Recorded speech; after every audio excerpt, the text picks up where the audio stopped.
Operation Parabellum just got its full reveal today, and there are a lot of new things coming to Siege, so I thought I would go through them because there's a lot to digest. So I want to start with the brand new map, Villa.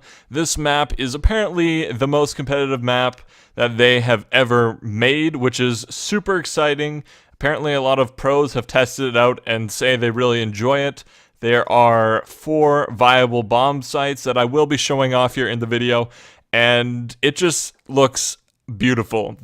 So as you guys can see here, there are 3 spawn locations for the attackers, and apparently they're relatively safe. I mean, not everything is safe in Siege. There is no safe spawn, but these have a little bit of cover where you can kind of get somewhat close to the building before having to worry about any spawn peekers. I don't know about you guys, but that sounds pretty freaking amazing because I don't like getting spawn peeked. So the map itself has tons of buffer rooms, as you guys can see, which basically means that none of the objectives are actually attached to the outside. So attackers can't just jump in a window, plant, and then jump back out, get somewhere safe, which is very, very exciting. They have to stay and defend the bomb site. So the first bomb site, kitchen and dining room, seems to have kind of a lot of corners, a lot of choke points that you can really nail down. Doesn't seem to have a lot of destructible walls, and it looks to be a actual viable option. So I'm kind of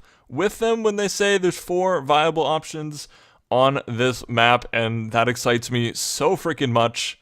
So the kitchen portion of this bomb site seems to be very tightly packed in the back of the map, which is kind of awesome. And then the dining room looks to be a little bit more open, at least from the right side there, and that kind of makes the site exciting. I don't know, there's a lot of different angles. You're gonna have to really hold the dining room site over the kitchen site, because it looks like the kitchen site only has 2 or 3 ways in.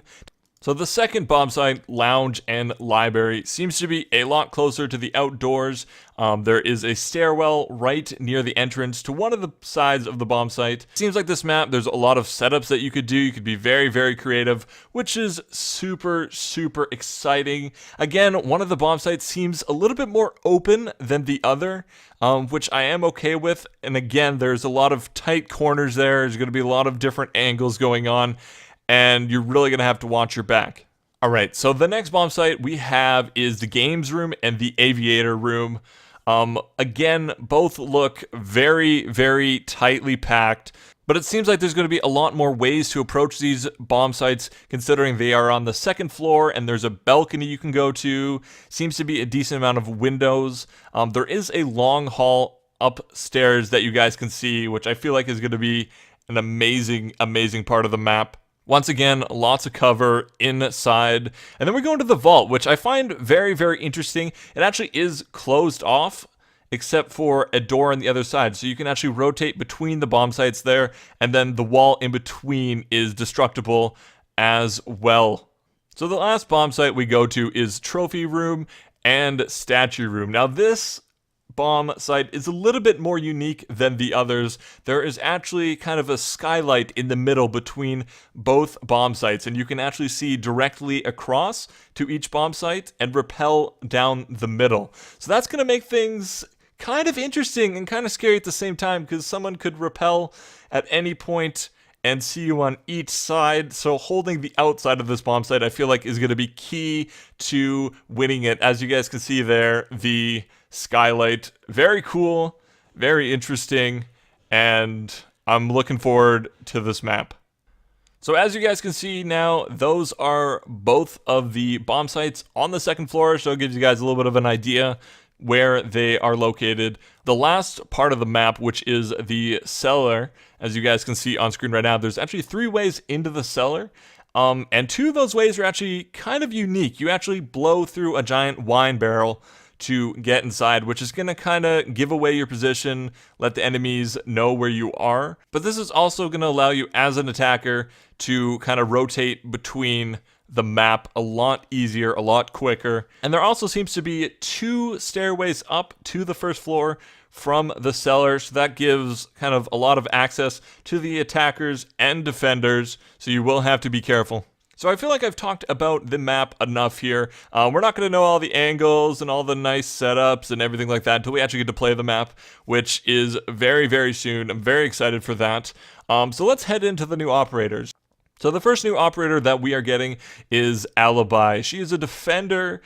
She has a very unique gadget that is a hologram. She gets 3 of those, and she can actually throw them onto the ground, as you guys are seeing on screen right now. And I think this is going to be very, very interesting. It's really going to throw a lot of people off at first, but I feel like once people get used to the holograms, they're going to kind of be like, okay, that's a hologram.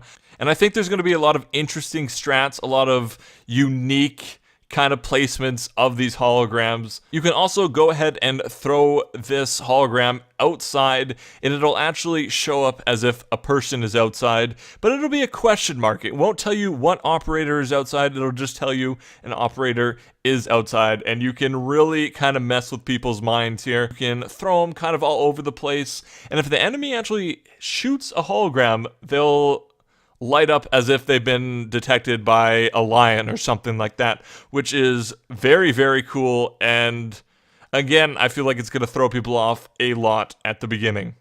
So her hologram is cool and all, but her loadout is what really scares me. She is like Ella 2.0. She comes with 2 impact grenades, 3 holograms, and she is a 3-speed, which is kind of terrifying. Her primary weapon is an MX4 Storm, kind of like an SMG PDW.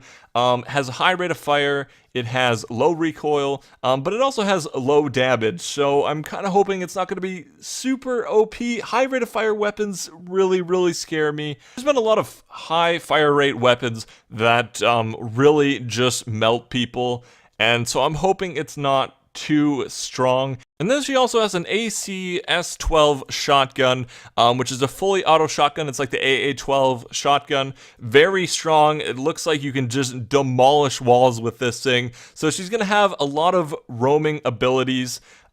She's looking like she's going to replace Vigil for roaming. And then she has 2 secondaries. The 410 revolver, which is like a shotgun revolver almost. It puts like little holes into the wall. It's almost the same strength as Mira's secondary shotgun, which is, again, very exciting. More ways to make little holes and stuff like that. Then she just has a regular revolver, a 357 revolver, which I believe is going to be pretty strong, probably 2 or 3 shots.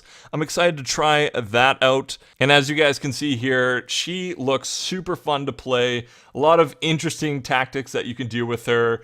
I especially like this one here where she just stands on the balcony. The guy thinks it's a hologram and just gets blasted. It looks like she's going to have a lot of potential to kind of do, I don't know, not griefing, but be kind of toxic.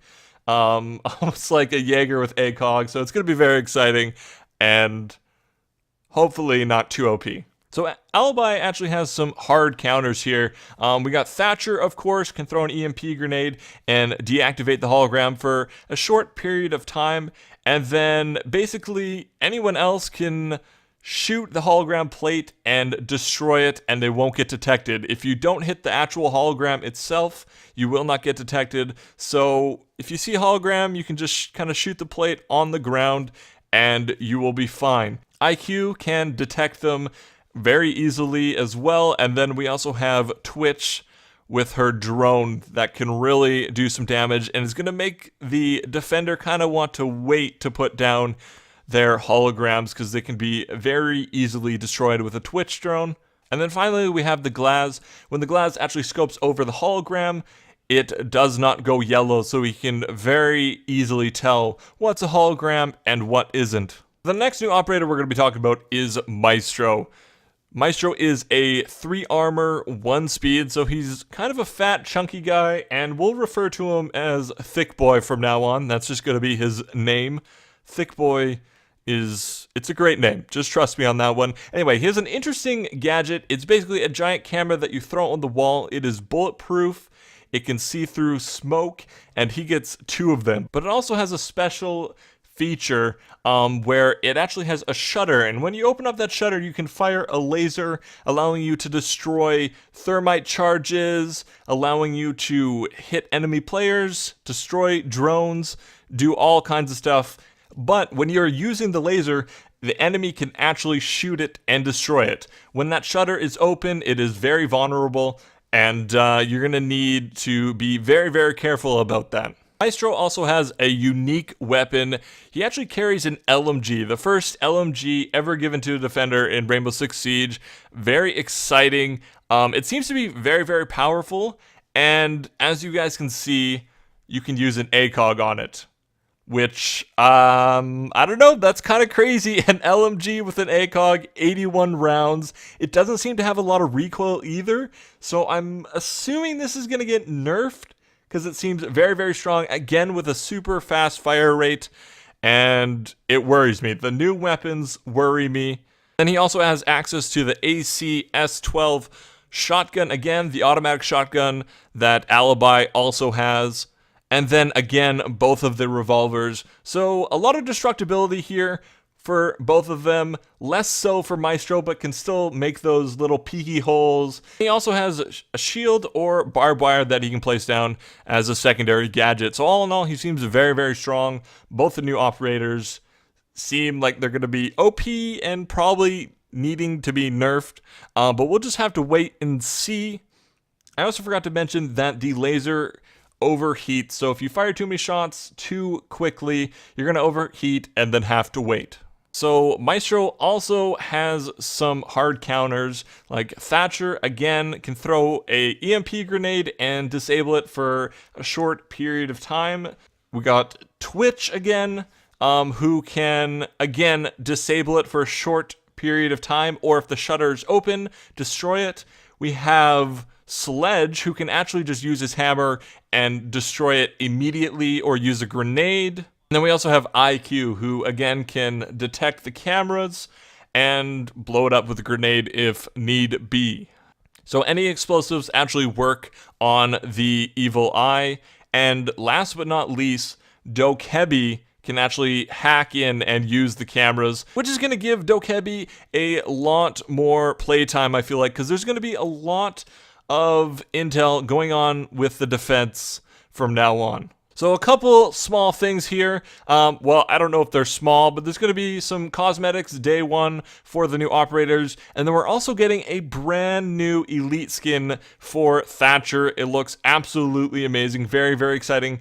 We're also getting the bulletproof cams for 6 defenders, which looks very, very cool. If you guys have not seen these yet, it's a camera you can throw on the wall. You can't move it around. It only points forward. You can see through smoke, and it can be destroyed with a melee or a shot from the side. It cannot be shot directly on. Also, Echo is getting a buff. He's also going to have 2 drones now, and his teammates can use them as cameras. We're also getting a new diffuser animation, which is kind of freaking awesome because hitting it is very stupid. And last but not least, we're actually getting a brand new map buff to Clubhouse. I've been waiting for this a long, long time. It looks amazing, and it looks like it's going to give more viability to other bomb locations on the map. Super excited, can't wait. And we're actually going to be able to play this on May 22nd on the test server. So if you guys are on PC, I definitely suggest checking it out. Come play. It's going to be amazing. And yeah, I think that's actually going to be it for this video. Let me know what you guys think of the new operators. Are they looking a little bit too OP or what have you? Also, let me know what you guys think of the new map. I'm very, very interested to see what people think. And have a good one. See ya.